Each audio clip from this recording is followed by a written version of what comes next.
Last year was a difficult year for everyone due to the global pandemic. Now, here we are, 2021, with vaccines giving us all hope for the future.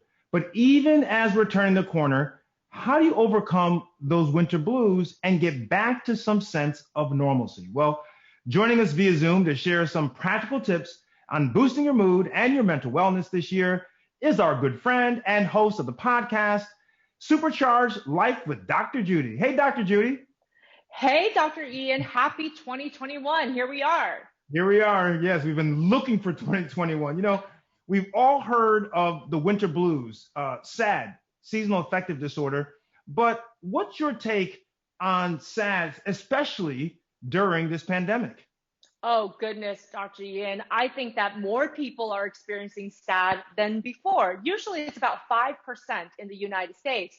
But because of COVID, it's been harder to get outside in a safe way, or some people are just losing the motivation to do so.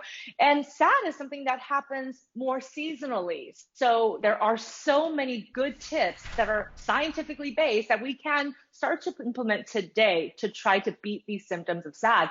My first tip is really get back to the basics. I know we talk about that all the time, but it's because it's true and it actually works. So having structure and routine and really making sure that your healthy habits are in place. So eat well, think about ways to nourish your body and mind. Make sure that you try to get up around the same time each morning and go to sleep around the same time every night.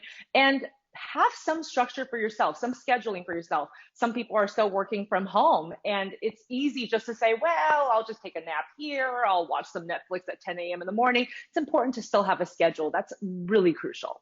And what else can people do for fun? Well, my second tip is to step outside your box and get moving with purpose. The minute people hear exercise, they're like, oh boy, here we go. You know what? Exercise can be fun. You can do functional exercises like cleaning the house in the garage and listening to music and dancing around your house.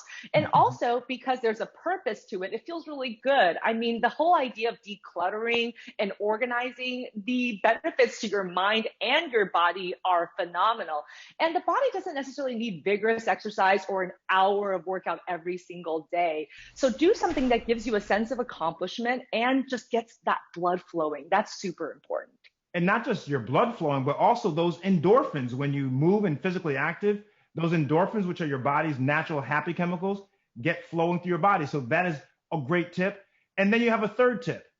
It's important to find creative ways to socialize, play games online together through websites or apps. And one of my newest hobbies right now is floral arranging because virtual gardening is such an amazing stimulation. I recently went to a virtual party where all of my college friends took a floral arrangement class with my friend Jelena, who actually owns a flower shop. And so she's been doing these virtual instruction classes on Zoom.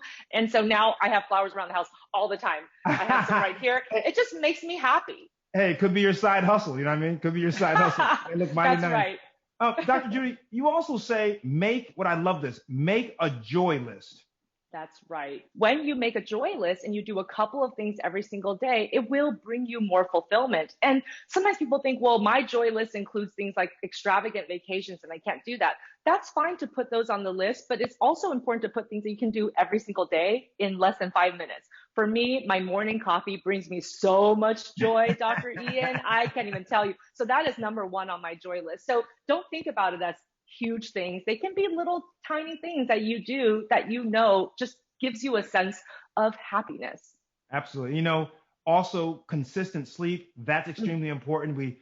Sleeping, 5 hours one night, 8 the next, and kind of up and down, that doesn't help either. But there's also, Dr. Judy, this connection, as you know, between the mind and the body. And there's tons and tons of research that shows that when your mind is in a positive place, when your mind isn't stressed, that it actually can lead to real physiological impact inside of your body. There was a time when we thought that the mind and body should be treated differently. Now we know that there's this intimate connection, and having that regular sleep, having some exposure to sunlight in the morning. I know it's hard, but get out there if you can. And if you live in a place where that's harder, get a light box. Phototherapy really is one of the first line treatments for SAD symptoms.